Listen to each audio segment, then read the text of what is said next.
जय जय रघुवीर समर्थ. श्रीमत दासबोध. दशक 19 शिकवण नाम. समास 5 देहमान्य निरूपण नाम. श्रीराम समर्थ. मागील भागात आपण ओवी क्रमांक 1 ते 15 समजून घेतले आहेत. आता या समासातील ओवी 16 ते 30 आपण पाहूया. म्हणून येईल न करावे, पाहणे ते तेचे पाहावे, ताळा पडता राहावे समाधाने. आता म्हणून येईल न करावे म्हणजे काय? म्हणून वेळ वाया घालवू नये. समर सांगतात का हा मनुष्य जन्म अत्यंत दुर्मिळ आणि मौल्यवान आहे. तो केवळ विषय, भोग, वाद किंवा निरर्थक गोष्टींमध्ये घालवू नये. जो वेळ निघून जातो तो पुन्हा परत येत नाही. म्हणून प्रत्येक दिवस परमेश्वराचे स्मरण, सत्संग, उपासना आणि सत्कर्म यासाठी वापरावा. पाहणे ते तेचे पाहावे म्हणजे जे सत्य जाणायचे आहे ते याच जीवनात जाणावे. समर सांगतात की परमेश्वराचा शोध उद्यावर ढकलू नका. सत्य, आत्मज्ञान आणि भक्ती यांचा अनुभव याच देहात, याच जन्मात घ्यायचा आहे. नंतर करू, म्हातारपणी करू असे म्हणत राहिलो तर आयुष्य निघून जाईल. योग्य वेळ म्हणजे ते आत्ताच आहे. ताळा पडता राहावे म्हणजे काय? तर सत्य समजल्यावर त्यातच स्थिर राहावे. समर सांगतात की विवेकाने एकदा सत्य समजले की पुन्हा मायेकडे जाऊ देऊ नये. मन स्थिर ठेवून परमेश्वराच्या स्मरणात राहणे हीच खरी साधना आहे. बाहेरच्या गोष्टी बदलत राहतील पण मनातील श्रद्धा आणि निश्चय कायम ठेवावा. समाधाने म्हणजे काय? नेहमी समाधानाने राहावे. समर सांगतात की समाधान हेच खरे सुख आहे. ज्याच्या मनात परमेश्वर आहे त्याला बाह्य गोष्टींची कमतरता जाणवत नाही. लोभ आणि अपेक्षा कमी झाल्या की मन शांत होते.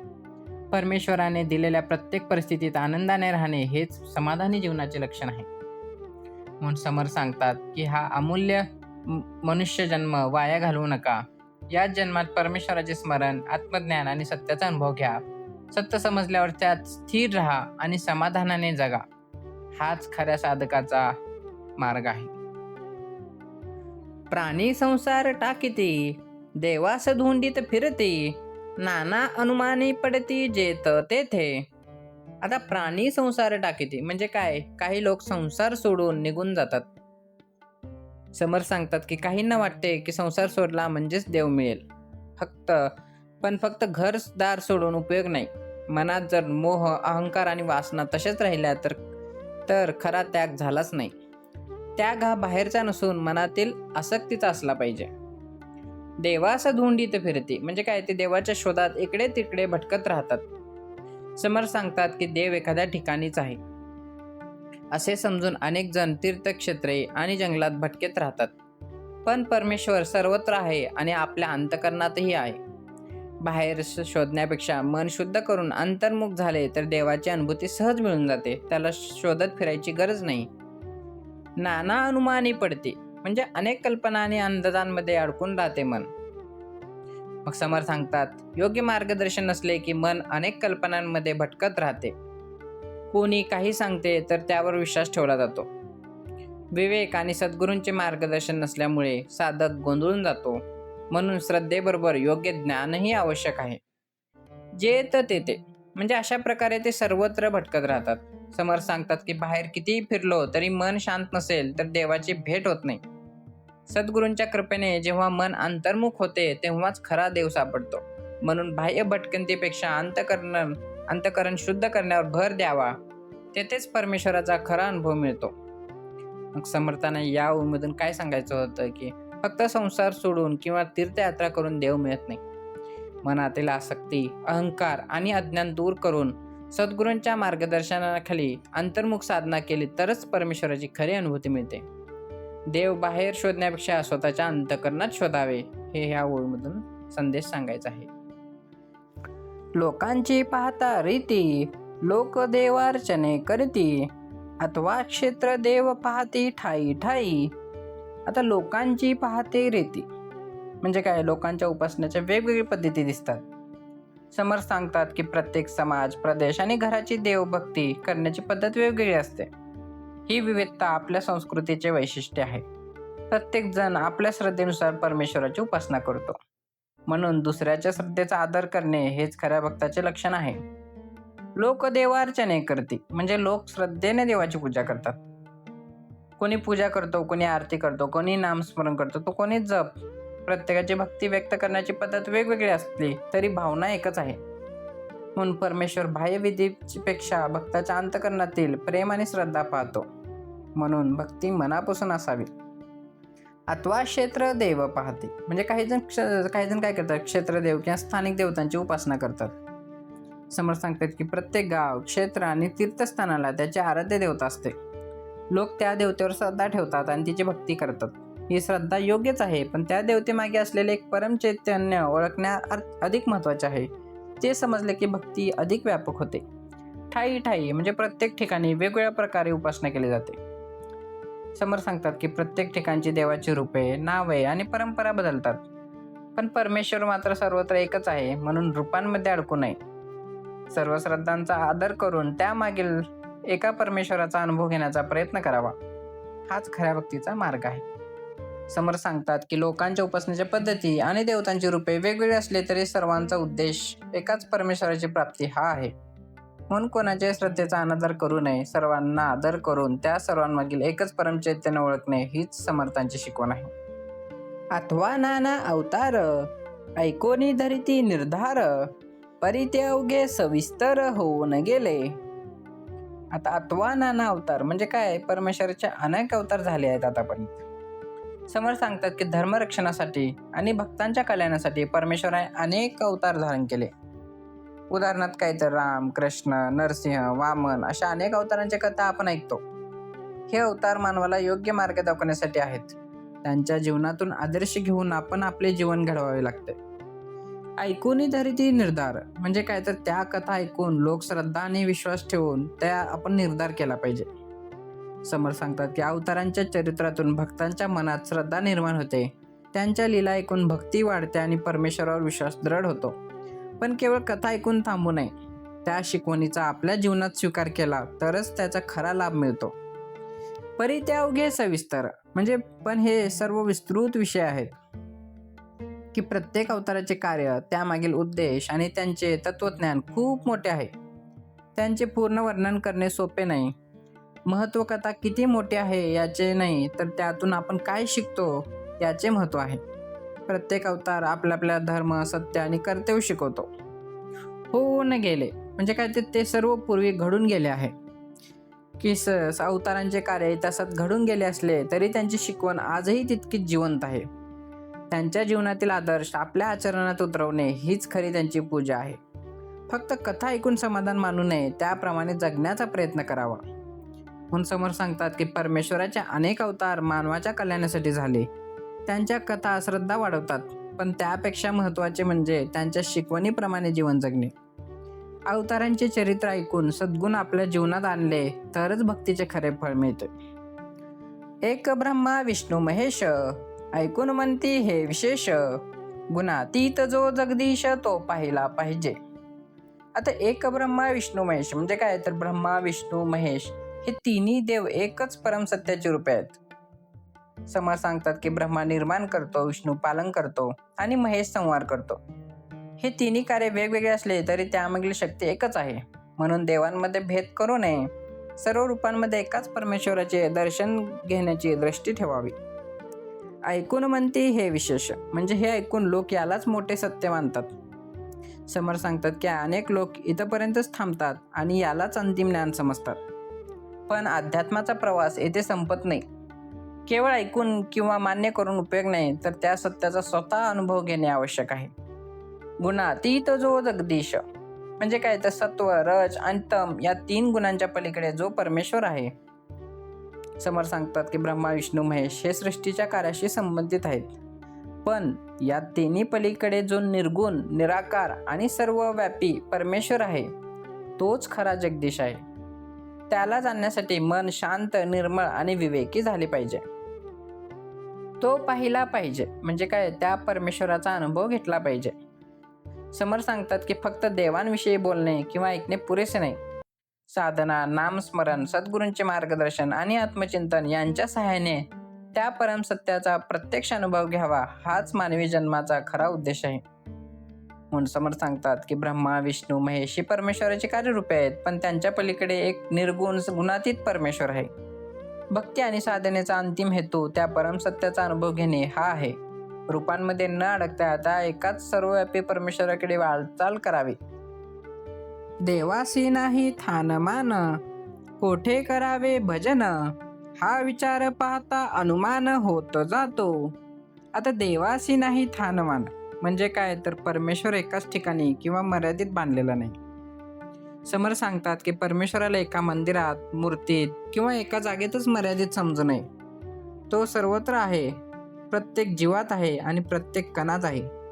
म्हणून देवाला एका ठिकाणी शोधण्यापेक्षा त्याचे सर्वव्यापी स्वरूप समजून घ्यावे हीच खरी भक्तीची सुरुवात आहे. कोठे करावे भजन म्हणजे काय, तर मग देवाचे भजन नेमके कुठे करावे? समर्थ सांगतात की परमेश्वर सर्वत्र असल्यामुळे त्याचे स्मरण करण्यासाठी कोणत्याही एका जागेची अट नाही. शुद्ध मनाने केलेले नामस्मरण जिथे होईल तेथेच परमेश्वराचा वास असतो. मंदिरातच भक्ती करावी, पण त्याचबरोबर प्रत्येक क्षणी देवाचे स्मरण ठेवावे हे महत्त्वाचे. हा विचार पाहता अनुमान म्हणजे काय, तर याचा विचार करताना मन अनेक तर्क करू लागते. समर्थ सांगतात की फक्त तर्क वितर्क करून परमेश्वर समजत नाही. विचार आवश्यक आहे, पण त्यासोबत अनुभव हवा. सद्गुरूंचे मार्गदर्शन, नामस्मरण आणि साधना यामधून हा संभ्रम दूर होतो. तेव्हा सत्य अधिक स्पष्ट दिसू लागते, होत जातो. म्हणजे काय, तर अशा प्रकारे मन अंदाज आणि कल्पनांमध्ये अडकून जाते. समर्थ सांगतात की अनुभवाशिवाय केलेले अनुमान मनाला सत्यापासून दूर नेऊ शकतात. म्हणून कल्पनांमध्ये न अडकता प्रत्यक्ष साधना करावी. जेव्हा अंतःकरण शुद्ध होते तेव्हा परमेश्वराचे अस्तित्व स्वतःला अनुभवायला मिळते. हाच भक्तीचा खरा मार्ग आहे. म्हणून समर्थ सांगतात की परमेश्वर एका जागेत मर्यादित नसून सर्वव्यापी आहे. त्यामुळे केवळ तर्क किंवा कल्पनांमध्ये न अडकता श्रद्धेने नामस्मरण आणि साधना उपासना करावी. अनुभवातूनच परमेश्वराचे खरे स्वरूप समजते आणि मनाला खरी शांती मिळते. नसता देवाचे दर्शन, कैसे न होईचे पावन, धन्य धन्य ते साधू जन सकळ जाणते. आता नसता देवाचे दर्शन म्हणजे काय, तर परमेश्वराचा खरा अनुभव नसताना. समर्थ सांगतात की फक्त देवाविषयी ऐकून किंवा बोलून उपयोग नाही. जोपर्यंत परमेश्वराचा अनुभव होत नाही तोपर्यंत मनातील शंका पूर्णपणे दूर होत नाहीत. म्हणून प्रत्येकाने उपासना करावी, देवाचे अनुभूती घेण्याचा प्रयत्न करावा. अनुभवाशिवाय अध्यात्म अपूर्ण राहते. कैसे न होईचे पावन मग मन आणि जीवन पवित्र कसे होईल? समर्थ सांगतात की खरे पावित्र्य बाह्य आचरणाने नाही तर अंतःकरण शुद्ध झाल्यावर येते. परमेश्वराचे स्मरण, नाम साधना आणि सत्संग आणि उपासना यामुळे मनातील अहंकार, लोभ आणि द्वेष कमी होतात. तेव्हा जीवन खऱ्या अर्थाने पवित्र बनते. धन्य धन्य ते साधूजन म्हणजे जे साधू संत आहेत तेच खरं धन्य आहेत. समर्थ सांगतात की संतांनी स्वतः परमेश्वराचा अनुभव घेतलेला असतो. त्यामुळे त्यांचे प्रत्येक शब्द अनुभवातून आलेले असतात. त्यांच्या सहवासात राहिल्याने आपल्याला जीवनाला योग्य दिशा मिळते. म्हणून संतांचा आदर करावा आणि त्यांच्या शिकवणीनुसार आचरण करावे. सकळ जाणते म्हणजे ते सर्व सत्य जाणतात. समर्थ सांगतात की संतांना परमेश्वराचे खरे स्वरूप समजलेले असते. म्हणून ते कोणताही भेदभाव करत नाहीत आणि सर्वांमध्ये एकच परमात्मा पाहतात. त्यांच्या मार्गदर्शनामुळे साधकाचा भ्रम दूर होतो आणि भक्तीचा मार्ग सोपा होतो. म्हणून सद्गुरू आणि संतांचा संग कधीही सोडू नये. म्हणून परमेश्वराचा प्रत्यक्ष अनुभव घेतल्याशिवाय जीवनाचे खरे पावित्र्य प्राप्त होत नाही. हा अनुभव संतांच्या सहवासाने, सद्गुरूंच्या कृपेने आणि अखंड साधनेने मिळतो. म्हणून संतांचा आश्रय घ्या, साधना करा आणि परमेश्वराची अनुभूती घेण्याचा प्रयत्न करा. भूमंडळी देवनाना, त्यांची भीड उल्लंघेना, मुख्य देव तो कळेना काही केल्या. आता भूमंडळी देवनाना म्हणजे काय, तर या पृथ्वीवर अनेक देवतांची उपासना केली जाते. समर्थ सांगतात की जगभर अनेक देव देवता आणि उपासनेच्या परंपरा आहेत. प्रत्येकाची श्रद्धा, संस्कृती आणि उपासनेची पद्धत वेगवेगळी आहे. ही विविधता चांगली आहे, पण या अनेक रूपांमध्ये एकच परमेश्वर आहे हे समजणे अधिक महत्त्वाचे आहे. त्यांची भीड उल्लंघेना म्हणजे काय, तर लोक त्या देवतांच्या भेदातच अडकून राहतात. समर्थ सांगतात की कोण मोठा, कोण लहान, कोण श्रेष्ठ याच विचारात अनेक जण आयुष्य घालवतात. या भेदभावामुळे मूळ सत्याकडे लक्ष जात नाही. देवतांचा आदर करावा, पण त्यांच्यात भेद निर्माण करून वाद घालू नयेत. श्रद्धेपेक्षा अहंकार मोठा झाला की भक्ती मागे पडते. मुख्य देव तो कळेना, म्हणजे काय तर त्यामुळे मूळ परमेश्वर कोण आहे हे समजत नाही. समर्थ म्हणतात, बाह्य रूपांमध्ये मन अडकले की सर्वांचा आदर असलेला एकच परमात्मा जो आहे तो दिसत नाही. ज्याने सर्वांना निर्माण केले त्या मूळ सत्याची ओळख होणे हीच खरी साधना आहे. विवेक, सत्संग आणि सद्गुरूंच्या कृपेने हे ज्ञान लवकर प्राप्त होते. काहीही केल्या म्हणजे काय, कितीही प्रयत्न केले तरी खरे सत्य समजत नाही. म्हणून समर्थ सांगतात, फक्त वाद, तर्क किंवा बाह्य पूजा यामुळे परमेश्वर समजत नाही.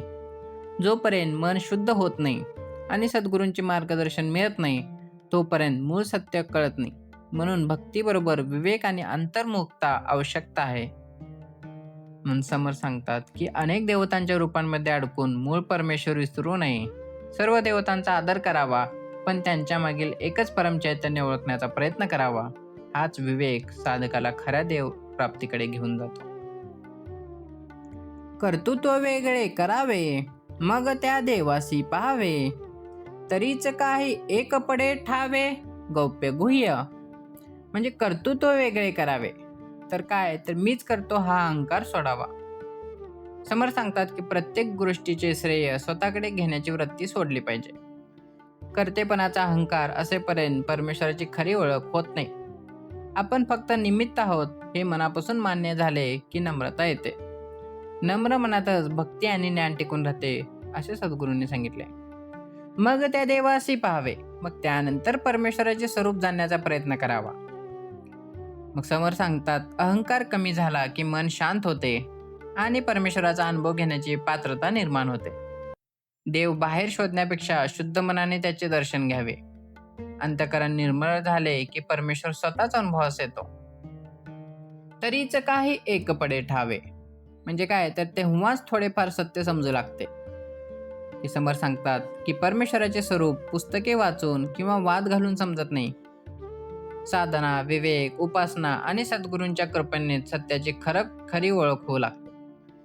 म्हणून अनुभवातून मिळालेले ज्ञान हे खरे आणि कायमचे असते. गौप्य गुह्य म्हणजे काय तर हे अत्यंत गुप्त आणि सूक्ष्म असे ज्ञान आहे. की समर्थ सांगतात की परमेश्वराचे खरे स्वरूप शब्दात पूर्ण सांगता येत नाही, ते फक्त अनुभवावे लागते. ज्याने अहंकार सोडून श्रद्धेने साधना केली त्यालाच हे गूढ सत्य उलगडते आणि हीच संतांनी दाखवलेली खरी अध्यात्माचे वाट आहे. म्हणून समर्थ सांगतात की जोपर्यंत मी करतो हा अहंकार आहे तोपर्यंत परमेश्वराची खरी ओळख होत नाही. अहंकार सोडून नम्रतेने साधना आणि सद्गुरूंच्या मार्गदर्शनाने चालल्यास परमेश्वराचे गूढ स्वरूप हळूहळू अनुभवास येते. हाच या खऱ्या ओवीचा खरा संदेश आहे. ते दिसेना ना भासेना, कल्पांती हे नासेना, सुकृता वेगळे विश्वासेना तेथे मन. ते दिसेना ना भासेना म्हणजे काय तर परमेश्वर डोळ्यांना दिसत नाही आणि सहज जाणवत नाही. समर्थ सांगतात की परमेश्वर हा डोळ्यांनी पाहण्याचा विषय नाही, तो इंद्रियांच्या पलीकडचा आहे. म्हणून फक्त बाह्य रूप शोधून तो सापडत नाही. म्हणजे मन शुद्ध झाले, श्रद्धा दृढ झाली आणि साधना वाढली की त्याची अनुभूती येऊ लागते. परमेश्वर अनुभवायचा असतो, पाहायचा नसतो. कल्पांती हे नासेना म्हणजे काय तर कल्पाच्या शेवटीही त्याचा नाश होत नाही. समर्थ सांगतात की सृष्टी निर्माण होते, टिकते आणि नष्ट होते, पण परमेश्वर कायम आहे. तो जन्मत नाही आणि नष्टही होत नाही. तो शाश्वत, अविनाशी आणि सर्व काळ एकसारखाच आहे. म्हणून नाशवंत गोष्टींमध्ये अडकवू नये. सुकृता वेगळे विश्वासेना म्हणजे काय तर पूर्वसंचित पुण्याशिवाय त्याच्यावर खरा विश्वास बसत नाही. समर्थ सांगतात की परमेश्वरावर दृढ श्रद्धा ही सहज मिळत नाही. चांगले संस्कार, सत्संग, सद्गुरूंची कृपा आणि सत्कर्म यामुळे श्रद्धा दृढ होत जाते. जेव्हा मन शुद्ध होते तेव्हाच परमेश्वरातील विश्वास अढळ बनतो. तेथे मन म्हणजे काय तर मन त्या परमेश्वरात स्थिर झाले पाहिजे. समर्थ सांगतात की मन सतत संसारात भटकत राहते, पण साधना, नामस्मरण आणि आत्मचिंतन यामुळे ते हळूहळू परमेश्वरात स्थिर होते. मनाला परमेश्वराची गोडी लागली की बाह्य विषयांचे आकर्षण आपोआप कमी होते. तेव्हाच खरी शांती आणि समाधान मिळते. म्हणून समर्थ सांगतात की परमेश्वर हा डोळ्यांनी दिसणारा नसून अनुभवण्याचा विषय आहे. तो शाश्वत आणि अविनाशी आहे. सत्कर्म, सद्गुरूंची कृपा आणि अखंड साधना, उपासना यामुळे त्याच्यावर दृढ श्रद्धा निर्माण होते आणि मन त्याच्यातच स्थिर होते. उदंड कल्पिते कल्पना, उदंड इच्छिते वासना, अभ्यंतरी तरंग नाना उदयाते पावती. आता उदंड कल्पिते कल्पना म्हणजे काय, तर मनात असंख्य कल्पना निर्माण होत राहतात. मन कधीच स्थिर राहत नाही. ते सतत काही ना काही नवीन विचार आणि कल्पना करत राहते. या कल्पनांमध्ये माणूस इतका गुंतून जातो की सत्याचा त्याला विसर पडतो. म्हणून मनाला विवेकाची दिशा देणे आवश्यक आहे, अन्यथा कल्पनांचे जाळे वाढतच जाते. उदंडेची ते वासना म्हणजे काय, तर मनात अनेक इच्छा आणि वासना सतत निर्माण होत राहतात. समर सांगतात की एक इच्छा पूर्ण झाली की दुसरी लगेच उभी राहते. वासनांचा अंत नसतो, त्या माणसाला कधीही समाधानी राहू देत नाहीत. म्हणून इच्छांचा गुलाम न होता त्यांच्यावर विवेकाने नियंत्रण ठेवावे, तेव्हाच मन शांत होऊ लागते. अभ्यंतरी तरंगणाना म्हणजे तर काय, मनामध्ये अनेक प्रकारचे विचारांचे तरंग उठतात, की कधी आनंद, कधी राग, कधी भीती, तर कधी लोभ, असे अनेक भाव मनात सतत उठत राहतात. या तरंगांमुळे मन चंचल होते आणि परमेश्वराचे स्मरण कमी होते. म्हणून नाम स्मरण आणि उपासना आणि साधनेमुळे हे तरंग हळूहळू शांत होतात. तेव्हाच अंतःकरण निर्मळ बनू लागते. उदयाते पावते म्हणजे हे सर्व विचार आणि वासना सतत मनात उगवत राहतात. म्हणून समर सांगतात, जोपर्यंत मनावर नियंत्रण होत नाही तोपर्यंत मनात मध्ये नवीन विचार आणि इच्छा जन्म घेतच राहतात. म्हणून बाह्य जग बदलण्यापेक्षा मन बदलणे अधिक आवश्यक आहे. सद्गुरूंच्या कृपेने, विवेकाने आणि अखंड साधनेने, उपासनेने मन स्थिर होते. तेव्हाच परमेश्वराच्या अनुभवाचा खरा मार्ग खुलतो. म्हणून समर सांगतात की मनात सतत कल्पना, इच्छा आणि विचारांचे तरंग निर्माण होत असतात. त्यामुळे मन अस्थिर होते आणि परमेश्वरापासून दूर जाते. म्हणून आपण काय केलं पाहिजे, तर नामस्मरण, विवेक आणि साधना, उपासना यांच्या बळावर आपण मन शांत करू शकतो. मग हे केल्यानंतर आपल्याला आत्मज्ञान आणि परमेश्वराची अनुभूती मिळते. म्हणून कल्पना रहित त्याची वस्तू शाश्वत, अंत नाही म्हणून अनंत बोलीजे तया. आता म्हणून कल्पना रहित म्हणजे काय, तर म्हणून कल्पना आणि मनाचे विकार नसलेलेच सत्य आहे. समर सांगतात की मनात कल्पना, इच्छा आणि वासना असतील तर परमेश्वराचे खरे स्वरूप समजत नाही. ज्या ठिकाणी मन शांत होते आणि कल्पना थांबतात तेथेच सत्याची अनुभूती सुरू होते. म्हणून साधनेचा उद्देश मनाला कल्पनांपासून मुक्त करणे हा आहे. तेव्हाच अंतःकरण निर्मळ होते.